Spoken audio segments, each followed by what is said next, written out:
stands against using chemical weapons and calls for disarmament of nuclear facilities. Madeline is against an aerial bombardment in Syria and further U.S. intervention in the Middle East. In 2005, with the support of global exchange, she traveled to Afghanistan. This greatly influenced her mindset about the United States military intervention there. Since her return to the U.S., she gave many lectures about her experiences and her reasons for being anti-war. So first off is Margaret. Thanks. I'd actually like to put this up here. It's kind of hard to... Let's go. That works. Good? Yep. Okay, good afternoon, everyone. I thank you all for being here today. You know, your presence here is of vital importance, not only to this country, but to the world, and that is not an exaggeration at all. The only way possible to stop our nation's act of aggression is to take part in public and sustained opposition, and that's what you're all doing here right now. I'll get to the facts of Syria in a moment, but first I think we need to discuss the state of affairs in this country and what brought us here today. Barack Obama's campaign for the president in 2008 was a thing of marketing beauty. Now that means, of course, that it was full of lies and deception for the rest of us. No matter what slogans are used or what image is created for a candidate, the facts are these. The 1% choose the President of the United States.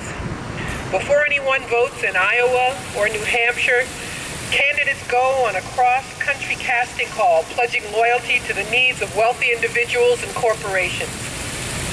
Those people then decide who they would like to see in the Oval Office, or who is considered to have the most viable campaign, which party's brand is most popular, and who is in disrepute.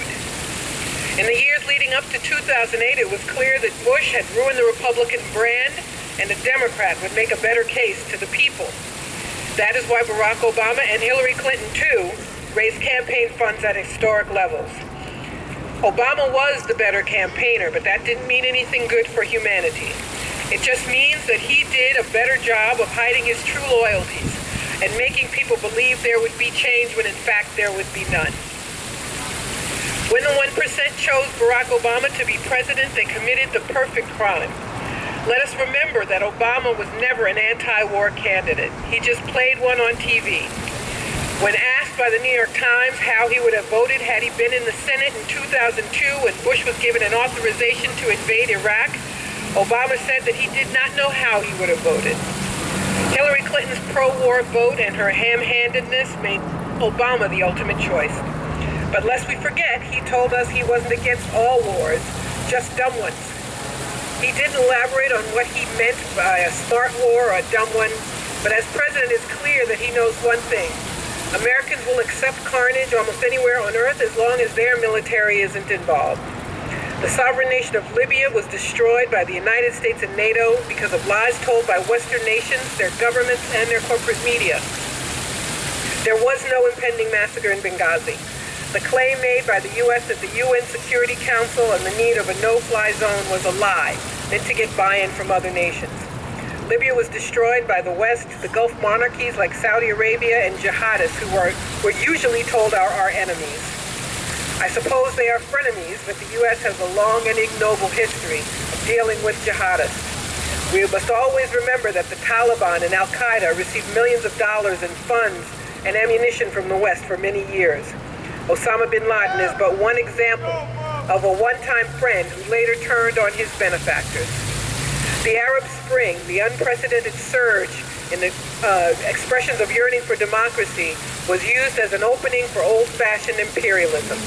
The doctrine of R2P, the responsibility to protect, has been used as a cynical ploy for the West and the Gulf monarchies to pick and choose who should be in charge in Arab nations. Syria is Libya redux, but there's just one problem for the aggressors. President Assad was stronger than President Gaddafi in Libya. Assad has withstood 2 years of attack and was able to claim victory in the civil war, which was prolonged by NATO and the Gulf states. What is an imperialist to do when the target of an aggression won't break so easily? The answer is simple. Try something new. find a way to get popular support for military intervention, drag feet and scuttle the peace talks which Assad has agreed to attend, and voila. On August 21st in Ghouta, Syria, civilians were attacked. Despite what Secretary of State John Kerry says, it isn't clear who did the attacking or what weapons were used. It is clear that the rebels have used chemical weapons in the past, and they may very well have used them again. There are reports which have more credibility than any of Kerry or Obama's claims, and it is that the rebels accidentally exploded chemical weapons they weren't properly trained to use, and even killed some of their own comrades in the process. We do know, and I wish I could take Kerry's sonorous tone when I say this, that UN inspectors were already in Syria at the invitation of the Assad government. Let me repeat, Assad invited inspectors in a vain attempt to prove his innocence in using these weapons. We do know that Kerry's number of 1,429 dead, he's quite exact, has not been used by anyone else. The French, the Germans, and Doctors Without Borders have all used a casualty figure of between 300 and 500 dead. We know that millions of Syrians have been displaced both within and without their country.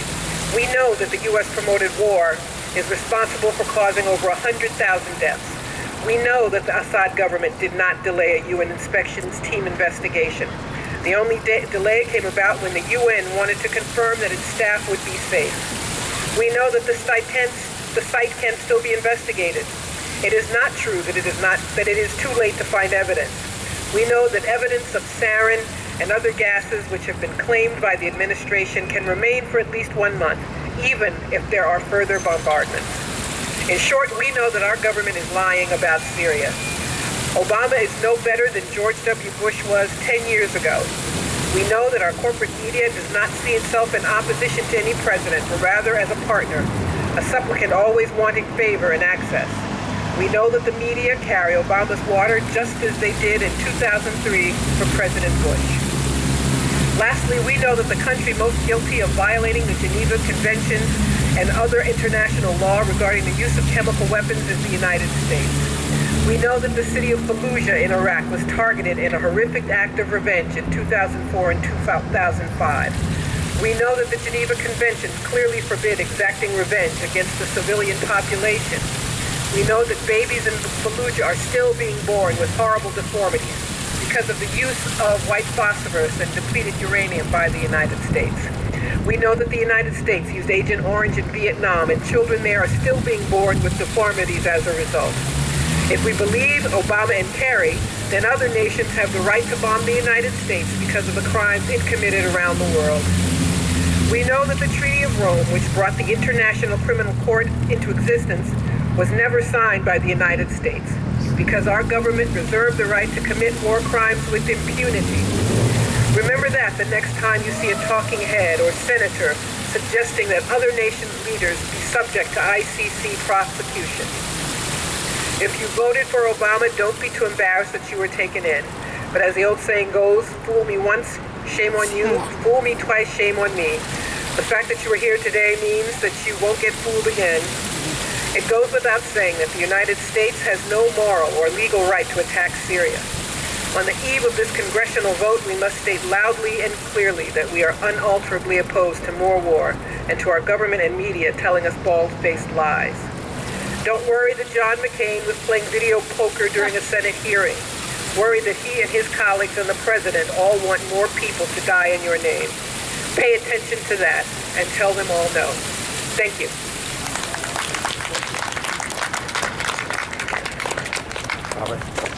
Give these out to everybody. A lower. Yeah, I need it a little bit lower than Margaret. That's okay. Now it's not going to stay. Hold on. We'll get there. We'll get there. You just hold that for a sec. Yes. I'm going the wrong way. There we go. Now it should. I need new mic stand, obviously. Madeline, you have to reset it because somehow it unset. Okay. Okay, all right. That's too low now? Maybe. Well, you know what? I'll do this. Yes, that works. I'll do this. Oh, don't start yet, okay? Can everybody hear me? Yeah, you go. Go ahead. Okay. All right. I want to thank Margaret for her presentation there. Right on the mark, and I agree with everything that was said by her. And I'm just going to add a few things of my own.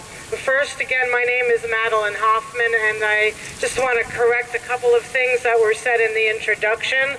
I've been the director of New Jersey Peace Action since the year 2000, but New Jersey Peace Action was founded in 1957, not in the year 2000. So we have 56 years of history working for nuclear disarmament, working to oppose and prevent wars, and also working to move the money from a bloated Pentagon budget into programs that address community needs like healthcare, education, the environment, and the like. And in the introduction, it was said that I traveled to Afghanistan in 2005. That's absolutely true. But in 2013, I traveled to Tunisia. I just came back from the country of Tunisia just a little bit less than a week ago. And of course, Margaret mentioned the Arab Spring. Tunisia was the place where the Arab Spring began. And they're basically in round 2 now, because what came into being in Tunisia after the Arab Spring and the removal of the dictator Ben Ali is a moderate Islamic government that many of the people of Tunisia do not want. And I was fortunate enough to participate in one of their anti-government demonstrations asking for that government to step down. So much of what I say is, I would have been against the war in Syria regardless of whether I had traveled to Tunisia or not. But when I was there, through an interpreter, we asked 20, 25 different people what they thought about the United States involvement in Syria. And the people ranged from taxi drivers to carpet salespeople to restaurant owners, you name it, we asked. And almost to a person, maybe apart from 2 people out of the 20 or 25 people we asked, they all said the United States should stay out of Syria, the United States should stay out of the Middle East, the United States should stop making decisions for the Arab world, not just for this generation, but for the generation after them. And it was interesting with one taxi driver, when my friend asked him, what do you think of the United States? He started out by saying the United States is the greatest country in the world. And my friend said, oh, no, tell her the truth. She's okay, you could tell her the truth. And then he went on this long monologue about how the United States really should keep its nose out of the world, out of the business of the Arab world.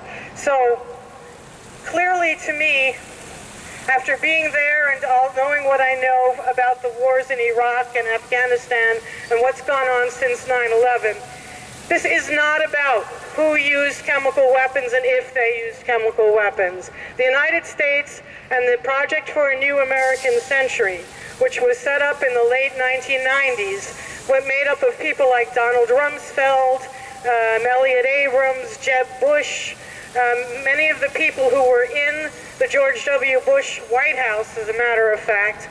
They decided long ago, around 1998, that it was in the United States' interest to try to carve up the Middle East and redraw it in ways that would help the United States take care of one thing, that is access to the resources of oil.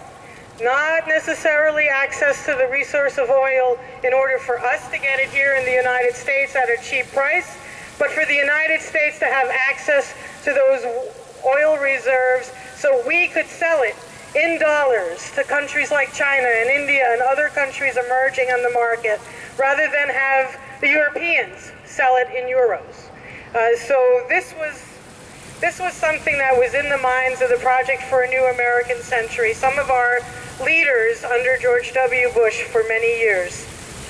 And what's been happening, and Margaret referenced it, Assad isn't going anywhere. There's been a lot of pressure on him to leave and move out of the way so the United States could do United States and its allies could do in the region what it wanted to do, and Assad won't budge.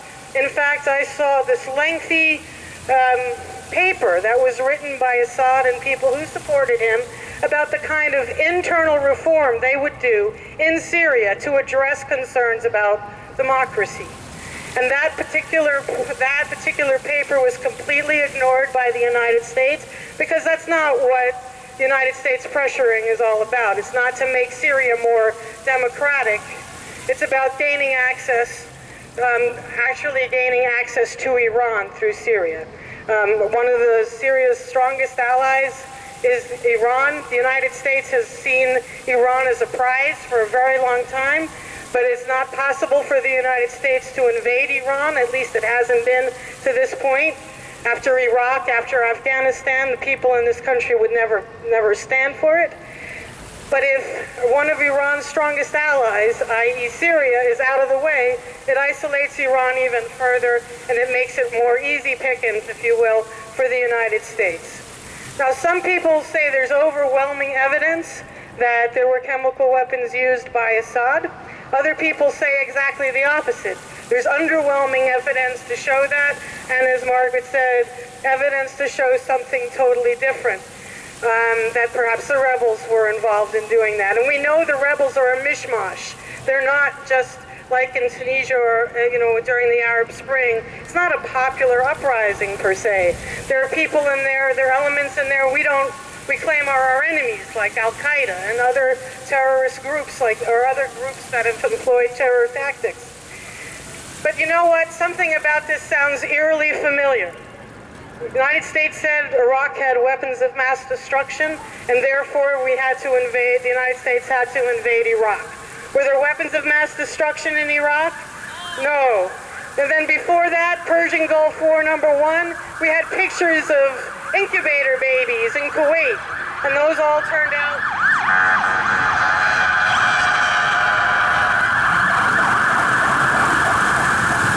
those pictures turned out to be fabrications. They really weren't incubator babies in Kuwait. In other words, and then if we go back even further, say to Vietnam, people have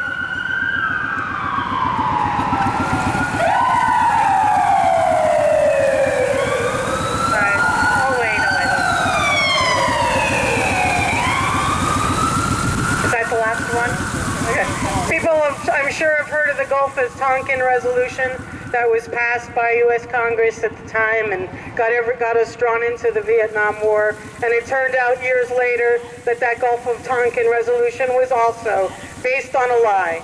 And in this country now, we have spent close to $2 trillion on 2 wars.